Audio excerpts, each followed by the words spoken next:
were a very important player on the 96 team. I think people don't remember the 96 team isn't like later Yankee teams that had the giant payroll. It was way ahead of everyone.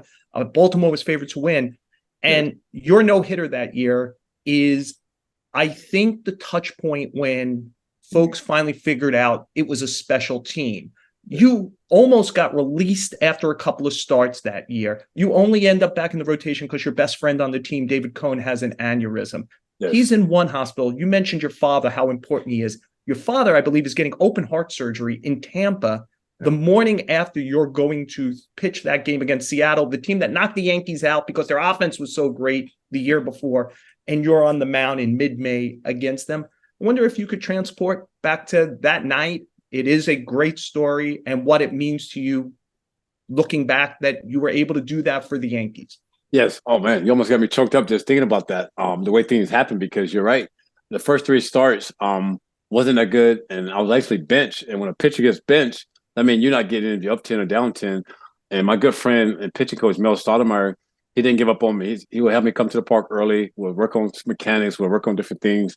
And he believed in me. And you're right. When David Cohn unfortunately got the aneurysm, well, before he got the aneurysm, it was talk about me to get him released or possibly getting sent down to AAA to work on some things.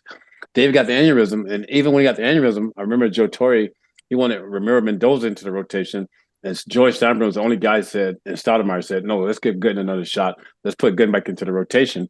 And luckily, I had been working on things with Mel. I hadn't lost confidence in myself. I was just waiting for opportunity to do it. And putting back into the rotation, I think it might have been my fourth or fifth start into the rotation was a no-hitter. And the day of the no-hitter, wow, that's tough. The day of the no-hitter, I was supposed to have flew home to be with my dad, who was getting ready to have open heart surgery the next day.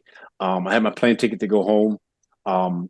That morning I woke up, all I could think about was the days my dad spent with me at the Little League Park with me and Gary working on different things and talking to me about work comes first. Take care of your job responsibilities first. Take care of your family. Everything else take care of yourself. For some reason, that kept ringing in my ear. So I called Joe Torre, told him I'm not flying home, coming in to pitch. He said, no, go home, take as much time you need. We'll see you when you get back. I said, no, I'll be in tonight. I'm pitching tonight. The next call was a little tougher. I had to call my mom and tell my mom I wasn't coming home. And she said, no, you have to come home. Your dad's expecting you. You need your support. All your family's going to be here. There's no question about it. I'm going to pick you up from the airport. I actually end up hanging the phone up on my mom because I was just feeling that bad.